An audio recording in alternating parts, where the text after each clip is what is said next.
அன்புள்ளம் கொண்ட விஆஸ்ட்ரோ டிவி நேயர்களே வணக்கம்.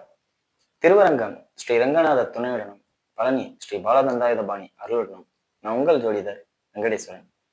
இப்ப நம்ம எதை பத்தி பார்க்க போறோம்னா ஆணி மாத பலன்களை பத்தி பார்க்க போறோம்.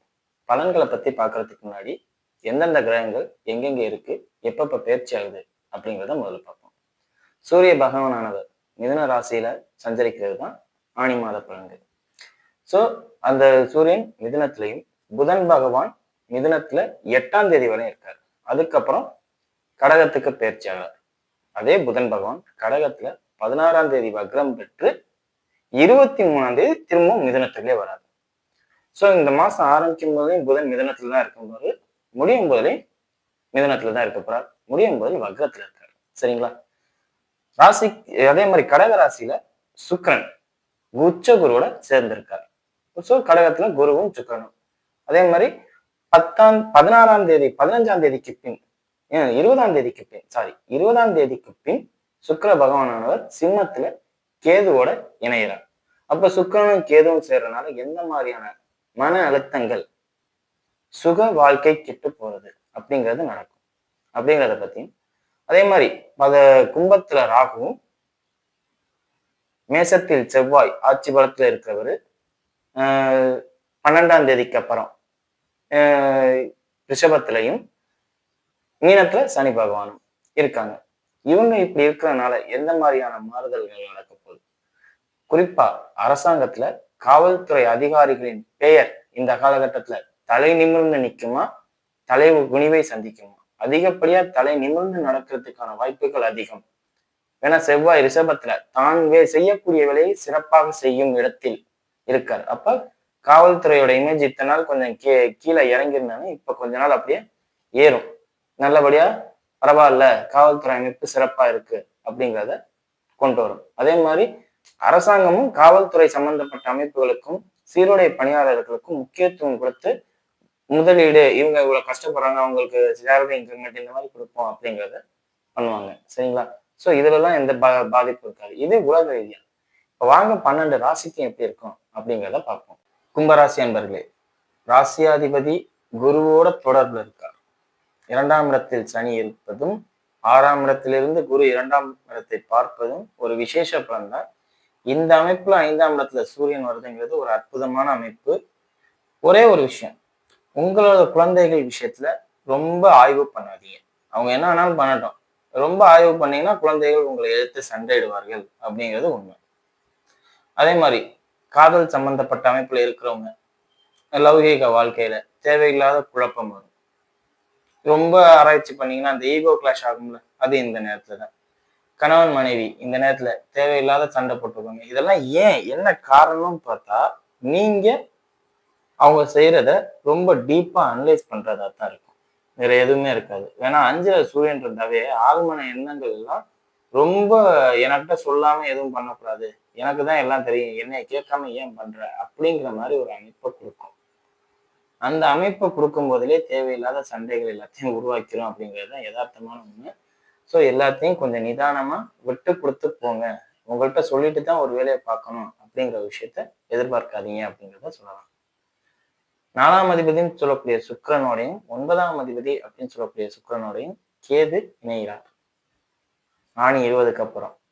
ஸோ தாயாருக்கும் தந்தைக்கும் ஆப்ரேஷன் சம்பந்தப்பட்ட விஷயங்கள் கூட நடக்கலாம் அப்படிங்கிறத சொல்லலாம். உடல்நல பாதிப்பு உள்ள தாய் தந்தையை வைத்திருக்கும் கும்பராசிகளா இருந்தா கொஞ்சம் கவனமா பார்த்துக்கங்க. சரிங்களா? மற்றபடி வேற எந்த பாதிப்பும் இல்லை. அவங்க கொஞ்சம் கவனம். ஏன்னா ராசியை நேரடியா தொடர்பு கொள்றதுனால அவங்க உங்களுக்காண்டி பல இன்னல்களை அனுபவிப்பாங்க அப்படிங்கிறது தான் உண்மை. சரியா? அதே மாதிரி பூமி சம்பந்தப்பட்ட அமைப்புகள் எத்தனால பிரச்சனையில இருந்தது பிரிவினைக்கு உண்டாகும்.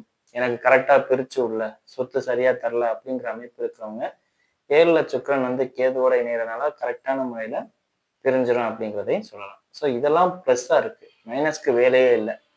பூமி சம்பந்தப்பட்ட அமைப்புல பாதிப்பு இருந்தவங்களும், இன்னும் சொல்ல போனா கோர்ட்டுக்கு போனவங்களும் சமரசம் பேசி கோர்ட்டு முடிவெடுக்கிறதோ இல்லையோ நீங்களே காம்ப்ரமைஸ் பேசி சரி பண்ணிக்கலாம் அப்படிங்கிற அமைப்பே கொடுக்கும். ஸோ இந்த விஷயங்கள் உங்களுக்கு பல விதத்திலும் ஏற்றத்தையும் அனுகூலத்தையும் தர மாதிரி தான் இருக்க பாதிப்பா இல்லை அப்படிங்கிறத சொல்லலாம். சரிங்களா? மற்றபடி எந்த ஒரு விஷயங்களும் உங்களை பாதிக்காது. லாபம்னு நினைச்சு எந்த ஒரு விஷயத்தையும் பண்ணாதீங்க. ஏன்னா 11ஆம் அதிபதி அப்படின்னு சொல்லக்கூடிய குரு 6ஆம் இடத்துல உச்சமாகிறார். லாபம்னு நினைச்சு நீங்க பண்றதே நஷ்டத்துக்கு வழிவகுக்கலாம். தேவையில்லாத நிம்மதியை கெடுக்கலாம். ஒரு லிமிட்டுக்கு மேல எதையும் தேடக்கூடாது. லிமிட்டுக்கு மேல தேடினாவே அது என்ன ஆகும்? மன உளைச்சலையும் கசப்பையும் தரும். அந்த கசப்பு நிம்மதியா இருக்காது அப்படிங்கிறது தான் உண்மை.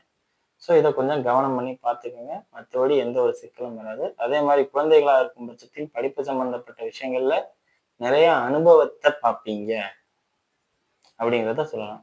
ஸ்கூலுக்கு போற பசங்க தேவையில்லாத சகவாசத்தை இந்த காலகட்டத்துல உருவாக்கிக்குவீங்க. அந்த தேவையில்லாத சகவாசம் எல்லாத்துலயும் மாட்டி விடும். ஸோ இதுலலாம் கொஞ்சம் கவனமா இருங்க. கும்பராசி குழந்தைகள் இந்த வீடியோ பார்க்குறீங்கன்னா கொஞ்சம் நண்பர்களிடமிருந்து தள்ளிருங்க அப்படிங்கிறத சொல்லலாம். அதே மாதிரி இளம் வயதினர்கள் முரட்டு துணிச்சல் வரும். ஏன்னா 3ஆம் இடத்துல செவ்வாய் ஆட்சி பலத்துல இருக்காரு. 6ஆம் தேதிக்கு அப்புறம் 4ஆம் இடத்துக்கு போறாரு. வண்டி வாகனத்துலலாம் கண்ணா பின்னான்னு போவீங்க. ஸோ அதை கொஞ்சம் நிதானம் பண்ணிக்கிறது ரொம்ப ரொம்ப நல்லது அப்படிங்கிறத சொல்லலாம். மற்றபடி நாளில் இருக்க சூரியனும் புதன் வக்ரம் ஆகுறதுனாலே உங்களுக்கு பாதிப்பு அப்படிங்கிறது இல்லை. சரிங்களா? எல்லாம் நல்லா இருக்கு. இப்போ வாங்க நட்சத்திர ரீதியான பலன்களை பார்ப்போம். அவிட்ட நட்சத்திரக்காரர்கள். அவிட்ட நட்சத்திரக்காரர்களை பொறுத்தவரை நட்சத்திர அதிபதினு சொல்லக்கூடிய செவ்வாய் மேசத்துல இருந்து ரிஷபத்துக்கு சஞ்சரிக்க போறார். இதுவே உங்களுக்கு சகல சௌக்கியத்தையும் சுகபோக வாழ்க்கையும் கொடுக்கும் அப்படிங்கிறத சொல்லலாம். சம்பாதிக்கிறீங்களோ இல்லையோ ஜாலியா இருக்க வைக்கும். படத்துக்கு போக வைக்கும். தோழிகளோட வெளியில போக வைக்கும். இல்ல தோழர்களோட வெளியில போக வைக்கும். ஃபேஷியல் பண்ண வைக்கும். ஆடம்பரமா நகை போட்டுக்க தோண வைக்கும். நல்ல ட்ரெஸ் டிப்டப்பா ட்ரெஸ் போட்டுக்க வைக்கும். இது செவ்வாய் பேச்சு ஆறுனாலே இவ்வளவு நடக்குது. சுக்கிரனோட வீட்டுக்கு போறாருல, அப்ப மனசு பூரா ஆடம்பரம், சௌக்கியம், சந்தோஷம், எல்லாம் ஜாலியா இருக்கும் அப்படிங்கிற ஒரு அமைப்பு மட்டும்தான் நினைக்கும். ஸோ இது ஒரு நெகட்டிவ்னு சொல்ல மாட்டேன். இளம் வயதினர்களுக்கு ஜாலியை தவிர வேற எதுவுமே தெரியாது அப்படிங்கிற அமைப்பு சொல்லலாம். பள்ளி மாணவர்களுக்கு குழந்தைகளாக ஒரு 10ஆம் கிளாஸ் 5ஆம் கிளாஸ்க்குள்ள இருக்கிற மாணவர்களுக்கு அந்த மெச்சூரிட்டி இல்லாம குழந்தையா இருப்பாங்கல்ல 5ஆம் கிளாஸ் வரையும் உள்ள மாணவர்கள் படிப்புக்கு தவிர வேற எந்த கவனமும் போகாது. படிப்பு நல்லா வரும் அப்படிங்கிறத சொல்லலாம். சுக்கிரன் கேதுவோட நேரடி அதனால படிப்பு பாதிக்குமான்னு கேட்டா இல்லை, உங்களுக்கு பாதிக்காது. ஏன்னா உங்க நட்சத்திர அதிபதி 4க்கு போயிட்டார்ல, அதனாலே எல்லாமே பிளஸ் ஆகும். அதே மாதிரி வீடு கட்டிக்கிட்டு இருக்கவங்க, கால்நடை சம்பந்தப்பட்ட துறையில இருக்கிறவங்க, ஃபைனான்ஸ் சம்பந்தப்பட்ட துறையில இருக்கிறவங்களுக்குலாம் நல்லா இருக்கும். தொழில்துறையில யாரையும் ரொம்ப நம்ப வேண்டாம். தனித்துவமான தொழிலை பண்றவங்களா இருந்தா எல்லாமே ஆதாயமான பலனை கொடுக்கும், நம்பிக்கையா இருக்கும் அப்படிங்கிறத சொல்லலாம். சரிங்களா? அதே மாதிரி புதன் வக்ரமாகிறது உங்களுக்கு எல்லா வகையிலையும் பாசிட்டிவ் வைப்ரேஷனை தான் கொடுக்க முடியும், நெகட்டிவ் வைப்ரேஷனை கொடுக்காது. மொபைல் சம்பந்தப்பட்ட அமைப்புகள்லையும் ஜாமீன் போடுற அமைப்புகள்ல மட்டும் கொஞ்சம் கவனமா இருங்க அப்படிங்கிறத சொல்லலாம். சரிங்களா? மற்றபடி எந்த ஒரு பாதிப்பும் இல்லை, எல்லாம் நல்லா இருக்கு. அடுத்தது சதய நட்சத்திரக்காரர்கள். சதய நட்சத்திரக்காரர்களை பொறுத்தவரை நட்சத்திராதிபதினு சொல்லக்கூடிய ராகு ராசியிலே இருக்காரு. தன்னை மிஞ்சியோர் எவரும் இல்லை. அந்த அமைப்புக்கு வந்துடுவீங்க. மனைவியால் உங்க பேர் பிரபலமாகிறது. நண்பர்களால் உங்க பேர் பிரபலமாகிறது. எல்லாத்துக்கும் நீங்க தான் பொறுப்பாளி. நீங்க தான் எல்லாம். அந்த அளவுக்கு ஓடவும் செய்ய போறீங்க அப்படிங்கிறது தான் உண்மை. எப்பவுமே இவன் தான் யாரையாவது யாராவது சுத்தி இருக்கவங்க நம்மளை பாயிண்ட் அவுட் பண்றாங்கனாலே நம்ம அந்த அளவுக்கு ஓட ஆரம்பிக்க போறோம்னு அர்த்தம். சும்மா இருக்கிறவனாவே நம்ம இவன் தான் பண்ணான்னு சொன்னாவே அவன் எந்திரிச்சு நடக்கிறதுக்கு உண்டான சூழ்நிலை வந்துடும். அப்ப எல்லாரும் மனைவி, நண்பர்கள், தாய், தந்தை எல்லாருமே உங்களை பாயிண்ட் அவுட் பண்ண போறாங்க. அப்படிங்கும் போது என்ன ஆகும்? எல்லாமே சேர்ந்து நீங்க ரன்னிங்க்கு மூமெண்ட் கொடுக்குற மாதிரி உள்ள சூழ்நிலையை கொடுக்க போகுது அப்படிங்கிறத சொன்னா, இது லாபத்துக்கா நஷ்டத்துக்காலாம் தெரியாது. ஆனா மூமெண்ட்ல இருக்கும் அப்படிங்கிற மாதிரி அமைப்பு கொண்டு வரும். திருமணம் ஆகாதவர்களா இருக்கும் பட்சத்தில் தாய் தந்தையரால் திருமண அமைப்பு ஏற்படுத்தி தரப்படும். காதல் திருமணம் அல்ல, தாய் தந்தையரால் ஏற்படுத்தக்கூடிய திருமணம் இந்த காலகட்டத்துல நடக்கும் அப்படிங்கிறத சொல்லலாம். சரிங்களா? அதே மாதிரி சுக்கிரன் 7ஆம் இடத்துல வர்றதுனால லௌகீக வாழ்க்கை சம்பந்தப்பட்ட விஷயங்களை ரொம்ப ஈடுபாட்டு காட்டுவீங்க. குறிப்பா ஆண்களாக இருந்தா பெண்கள் விஷயத்துலையும், பெண்களா இருந்தா ஆண்கள் விஷயத்தை பத்தியும் அவங்க அந்தரங்கங்களை தெரிஞ்சுக்கணும், ரகசியங்களை தெரிஞ்சுக்கணும் அப்படின்னு நினைப்பீங்க. ஸோ எதுவுமே கொஞ்சம் லிமிட்டுக்கு மேல போன ஆபத்து தான் அப்படிங்கிறத ஞாபகத்துக்கு வச்சுக்கோங்க. சரிங்களா? மற்றபடி எந்த ஒரு பாதிப்புமே இல்லை, எல்லாம் சிறப்பா இருக்கு. 10ஆம் அதிபதி அப்படின்னு சொல்லக்கூடிய செவ்வாய் ராசிக்கு 4ல வர்றது தொழிலால் பல அலைச்சல்கள், பயணங்கள் செய்யற மாதிரி உள்ள சூழ்நிலை வரும். அதே மாதிரி தொழில புதிய புதிய நண்பர்கள் அறிமுகமாவாங்க. குறிப்பா எதிர்பாலினத்தோட அறிமுகங்கள் நிறைய கிடைக்கும். ஸோ அதை சரியான முறையில் பயன்படுத்தினீங்கன்னா நீங்க எல்லாத்துலேயும் பெரிய ஆளாகலாம். தவறான முறையில பயன்படுத்தினீங்கன்னா பல பாதிப்புகளை நீங்க ஏற்படுத்திக்குவீங்க அப்படிங்கிறத சொல்லலாம்.